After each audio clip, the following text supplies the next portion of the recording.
Friends, আজকে চলে এসেছি পুজোর পার্ট 2 নিয়ে। মাসির বাড়ি থেকে বেরিয়ে এত সুন্দর লাইটিং, প্যান্ডেল আর ঠাকুর দেখে আমি তো পুরো ফিদা। এক কথায় অপূর্ব। তোমাদের তো আগেই বলেছিলাম এটা চন্দননগরের আমার প্রথমবার ঠাকুর দেখা। চোখে না দেখলে এই অপরূপ সৌন্দর্যের কোনো বর্ণনাই যথেষ্ট নয়। আর বুঝলাম কেন চন্দননগরের লাইটিং কে পৃথিবী বিখ্যাত বলা হয়। যারা এখনো দেখনি তারা একবার অন্তত পসিবল হলে দেখে যেও।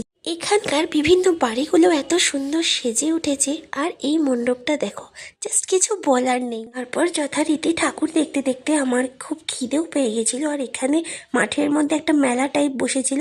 তারপরে আমরা সবাই মিলে গিয়ে এখানে টুকটাক কিছু খাওয়া দাওয়া করলাম। পাপড়ি চাট, ঘুগনি আমার অল টাইম ফেভারিট। এরপরে আমরা আবারও বেরোলাম ঠাকুর দেখতে। কি যে বলি, এক সে বার্গার। এখানে এত পুজো হয়, সারাদিন ধরে ঠাকুর দেখলেও সব ঠাকুর দেখা পসিবল না। পর চারপাশে লাইটিং দেখতে দেখতে বাড়ি ফিরলাম। বাড়ি ফিরে দিনটা ফ্রাইড রাইস, চিলি চিকেন আর জল ভরার সাথে